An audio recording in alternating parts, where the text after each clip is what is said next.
Hi, do you know what being grateful stands for?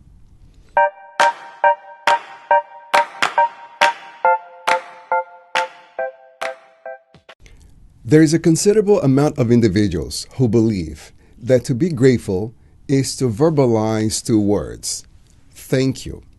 Now, that is true, but being grateful does not limit for one to simply say thank you to others.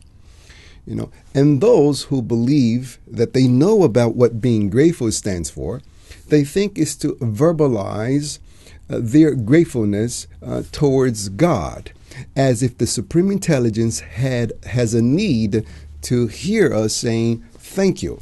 Well, that's not necessarily the case. And reason being is because God does not have the needs that human beings have. When you say thank you towards someone who helped you, with your words, you are encouraging that person to continue helping other people. So the next time that person has an opportunity to help, they are reminded how good it feels to help others. That way they help the next person.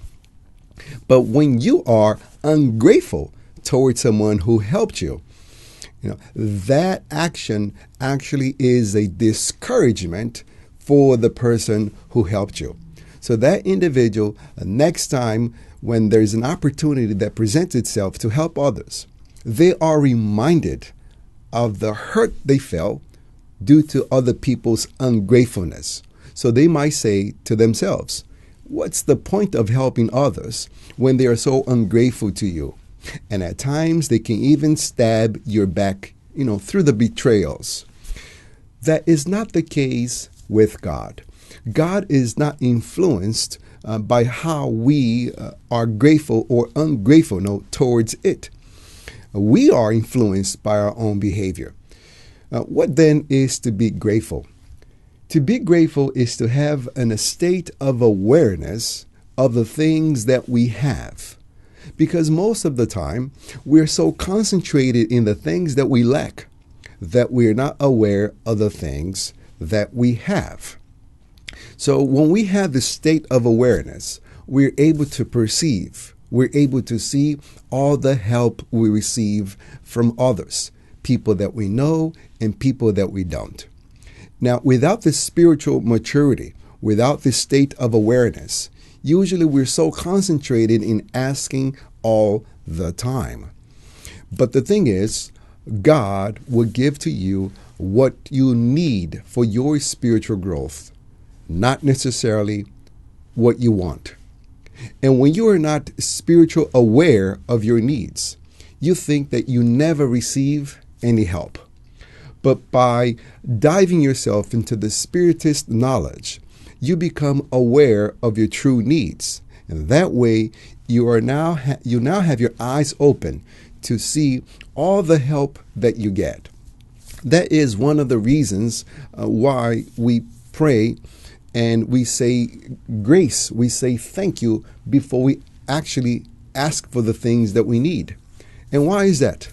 Well, if being grateful stands for being aware of the things that we have, it's a state of awareness of all the things that are there to begin with, you will see that when it's time for you to ask, that will be little to ask. Because you have realized all the things that you have. You have your health. Do we need to get sick to notice that we have health to begin with? We have a place to live. Do we actually have to become homeless to realize how grateful it is to have a place to live? We are thankful for our family. Do we need to lose a family member to realize how grateful it is to have their company? You see, when there are moments that we call them ordinary, just family members sitting around the table, we sometimes give no importance to that special moment. But then at times, there's a day in which one of those individuals they're no longer sitting there. And why is that? Well, that's because they died. And in that moment, when we're sitting again together without that person, we say to ourselves, how great it was when that person was here with us. Well, that's not true. And reason because it's not true, it's because when the person was there, were we grateful for their presence? Were we celebrating their presence through our happiness? No, we weren't. Either our minds were in the past, concentrating in resentfulness, or our minds were in the future through anxiety for all the things that we want and yet we don't have. To be grateful is a state of awareness of everything that you have. So make an inventory, in your mind while you elevate your thoughts towards the Supreme Intelligence. Make an inventory of the things that you already have. And you will see there will be little to ask because you just became conscious of all the things that are there to begin with. I want to thank all the subscribers. Now we are aiming for 700. I also created an Instagram page, so I'm posting the link below the page. And please share the videos with your friends. And I wish you a great week of personal growth and peace.